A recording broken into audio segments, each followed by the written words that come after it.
চৰকাৰে যেহেতু আইন প্ৰণয়ন কৰিছিলে যে 2014 চনৰ 31 ডিচেম্বৰ আগতে যিসকল হিন্দু খ্ৰীষ্টান শিখ জৈন বুদ্ধিষ্ট আৰু তেওঁলোকে যেহেতু নিপীড়িত হৈ আহিছিলে বিভিন্ন স্থানৰ পৰা আফগানিস্তান হওক বা পাকিস্তান হওক বা বাংলাদেশৰ পৰা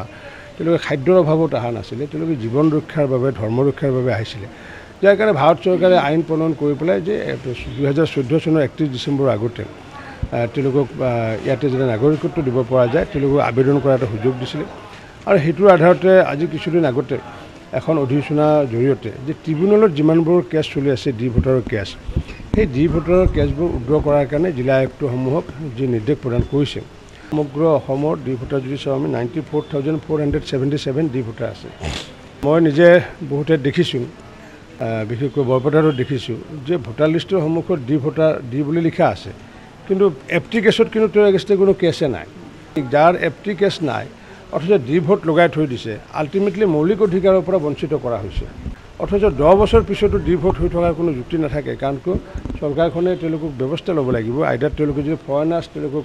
ইয়াৰ পৰা হয়তো ডিটেক্ট কৰিব লাগিব বা ডিলেশ্যন কৰিব লাগিব কিন্তু সেইটোও কৰিব পৰা নাই যাৰ কাৰণে এনেকুৱা অধিসূচনাৰ যোগে যে যিসকল তেনেকুৱা ব্যক্তি হিন্দু শিখ জৈন খ্ৰীষ্টান তেওঁলোকৰ নাম যদি ভোটাৰ তালিকাত ডি ভোট যদি আছে তেওঁলোকৰ নামটো ডিলিট কৰাৰ কাৰণে ইতিমধ্যে চৰকাৰে জিলা আয়ুক্তসমূহক আহ্বান জনাইছে এইটো আমাৰ যিটো অসম চৰকাৰৰ যিটো সিদ্ধান্ত এই সিদ্ধান্তটোক মই উষ্ণ আদৰণি জনাইছোঁ আৰু এইটো আমি আইডিঅলজিকেলি আমি এইটো সমৰ্থন জনাইছোঁ কাৰণ বৰ্মন লিখে টাইটেল বৰ্মন মানে সেই সময়ত ভাবিছিলে কি যিসকলে ডি ভোটৰ মানে ব্যৱস্থাটো কৰিছিলে যে বৰ্মন মানে ভাবিছিলে বঙালী বুলি ভাবিছিলে ৰয় বুলি আমাৰ কোচ ৰাজবংশী মানুহৰ ৰয় আছে ৰয় বুলি ভাবিলে বঙালী মানুহ ৰয় লিখে বা ৰায় লিখে তেনেকুৱাকৈ বহু ভাৰতীয় অসমীয়া মানুহ ইয়াৰ ফলত মানে তেওঁলোকে বিভিন্ন ধৰণৰ সমস্যাৰ সন্মুখীন হৈ আছে ভাৰতত থাকি ভাৰতত জন্মগ্ৰহণ কৰি পেলাই ভোটাধিকাৰ সাব্যস্ত কৰিব নোৱাৰাটো ইয়াতকৈ পৰিতাপৰ কথা একো হ'ব নোৱাৰে কাৰণ কিয় মোৰ ঘৰৰ ওচৰতে বৰপেটা ঘৰৰ ওচৰতে মই জানো যে মই যেতিয়া আমাৰ দেউতাহঁতে জন্মৰ তাতকৈ আগতে তেওঁলোকৰ জন্ম তাত মোৰ ঘৰৰ কাষৰে কৰ্মকাৰ টাইটেল কিন্তু তেওঁলোকৰ নাম লগাই থৈ দিছে ডি লগাই থৈ দিছে মই তেওঁলোকক কওঁ আপোনালোকে কোৰ্টত যাওক তেওঁলোকে আমি কিয় কোৰ্টত যাম বাংলাদেশত খেদক যদি পাৰে যদি ভাৰত চৰকাৰে চেলেঞ্জ কৰিতো যোৱা নাই আৰু হয় কথাটো যাবগৈ কিয় মই বেলেগ নাম নকওঁ দুলাল কৰ্মকাৰ নাম দুলাল কৰ্মকাৰ তেখেতক মই কৈছিলোঁ তেওঁ মোক চেলেঞ্জ কৰি কৈছে মই কিয় যাম মইতো ভাৰতৰ নাগৰিক মোৰ জন্ম ইয়াতে হৈছে মোৰ বাবাৰ দেউতাৰ জন্ম ইয়াতে গতিকে সেইটো যদি আজি আমি এক্সাম্পল লওঁ বৰপেটাটো দুলাল কৰ্মকাৰ তেতিয়াহ'লে কিমান ধৰণৰ এটা আমি জঘন্য কাম কৰি আছোঁ এই চৰকাৰখনে এই ভাৰতীয় মূলৰ মানুহৰ ক্ষেত্ৰত যাৰ কাৰণে মাননীয় মুখ্যমন্ত্ৰী ডাঙৰীয়া এইটো এটা সুপ্ৰিম কোৰ্টৰ হেৰিৰ ওপৰত ভাৰত চৰকাৰৰ যি আইনৰ আধাৰতে যে যিসকল হিন্দু মূলৰ মানুহ সেইসকলক ডি ভোটাৰৰ পৰা নামটো বাৰণ কৰাৰ কাৰণে নিৰ্দেশ প্ৰদান কৰিছে আৰু এইটো এটা সুন্দৰ এটা পদক্ষেপ এইটো কথা কিন্তু ইলেকশ্যন কেন্দ্ৰিক কথা নাই মানুহক যিহেতু তেওঁলোকে ভোটৰ কথা নাই কাৰণ মানুহক তেওঁলোকক স্বস্তি দিব লাগে কাৰণ কিয় মানুহক যদি আমি ভাৰতীয় হৈ থকাৰ পিছতো তেওঁক যদি আনন্দ দিয়াৰ পৰিৱৰ্তে তেওঁক দুখময় জীৱন যাপন যদি কৰিব আমি দি থাকোঁ মই ভাবোঁ এটা অন্যায় এইটো এটা গতিকে সেই অন্যায় কথাখিনি মাননীয় মুখ্যমন্ত্ৰী ডাঙৰীয়াই চিন্তা কৰি পেলাই সেইসকল আৰু মানুহ বেছিও নহয় ইয়াতে যদি চাওঁ আমি যিহেতু 94,000 মানুহ 94,000 মানুহৰ ভিতৰত অসমীয়া মানুহ আছে তাত হিন্দু মূলৰ মানুহ আছে আৰু তাত ইছলাম ধৰ্মীয় মানুহ আছে গতিকে যিসকলে হিন্দু মূলৰ মানুহ গতিকে সেইসকলৰ ক্ষেত্ৰত ভাৰত চৰকাৰৰ আইনৰ আধাৰত 14 চনৰ 31 ডিচেম্বৰ আগতে যিসকলে ইয়াতে আছে আহিছে আৰু ইয়াতে হেৰিয়া চনততো ইয়াতেতো বহু বছৰ আগতে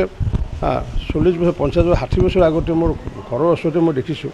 গতিকে সেইসকলৰ মানুহৰ কাৰণে এটা মই ভাবোঁ এটা নতুনকৈ শ্বাস নিশ্বাস ল'ব পাৰিব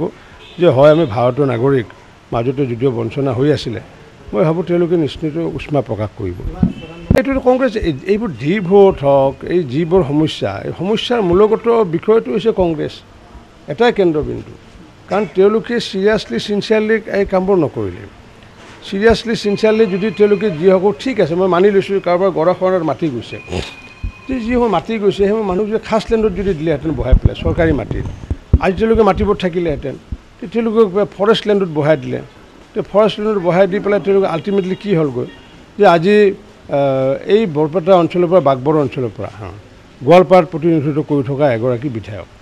তো গোৱালপাৰাত বিধায়ক হ'লগৈ কিন্তু গোৱালপাৰাত বিধায়ক হোৱাৰ কাৰণে তেওঁক ভোট কেইটা লাগে ভোট লাগে যিহেতু তেখেতে কি কৰিলে বাগবৰৰ পৰা মানুহ নি পেলাই গোৱালপাৰাত সংস্থাপিত কৰিলে আৰু নি পেলাই কি কৰিলে য'ত ফৰেষ্ট লেণ্ড আজি ফৰেষ্ট লেণ্ডত বহাই দিলে ফৰেষ্টক যেতিয়া মাটি লগা হৈছে ফৰেষ্টে যেতিয়া সুপ্ৰিম কোৰ্টক ক'লে সুপ্ৰিম কোৰ্টে ভাৰ্ডিক্ট যেতিয়া দিলে অসম চৰকাৰে বাধ্য গতিকে সেইটো যদি আগৰ পূৰ্বতে ভুল যদি নকৰিলেহেঁতেন নকৰি যদি সেইখিনি মানুহক যদি তেওঁলোকে যদি চৰকাৰী মাটি যদি বহালেহেঁতেন ফৰেষ্ট লেণ্ডৰ বিপৰীতে তেতিয়াহ'লে সমস্যা নাছিলে তাৰ মূল হৈছে দায়ী হৈছে কংগ্ৰেছ দলে দায়ী কাৰণ কংগ্ৰেছ চৰকাৰখনে এইবোৰ বিষয়লৈ চিৰিয়াছ নহয় ভোটক লৈ পেলাই কৰে আমাৰ এই ডি ভোটৰ কথাটো লৈ পেলাই ভোটলৈ কথা নাই কাৰণ ৯৪,০০০ৰ ভিতৰত আজি যিখিনি ভোটে নাথাকিব সেইখিনি ভোটৰ এখন চৰকাৰ নহয় সেইখিনি ভোটৰে এখন চৰকাৰ নহয় য'ত নেকি লাখ লাখ কোটি কোটি মানুহে ভোট প্ৰদান হ'বগৈ গতিকে ভোটৰ দৃষ্টিভংগী বা ২৬ চনৰ ইলেকশ্যন ৩১ চনৰ ইলেকশ্যন বুলি কথা নাই প্ৰকৃত ভাৰতৰ যিহেতু মানুহখিনি অখণ্ড ভাৰতৰে মানুহ যিহেতু একেই যিহেতু তেজ বংশৰ মানুহ গতিকে সেইখিনি মানুহে যাতে আগন্তুক দিনত অখণ্ড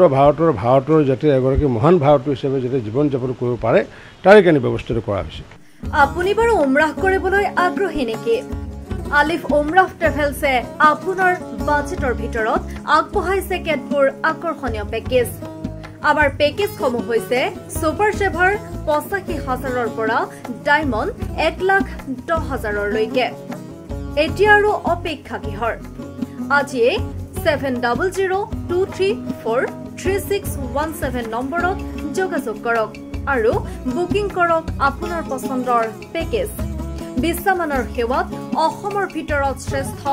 আলিফ উমৰাহ ট্ৰেভেলছ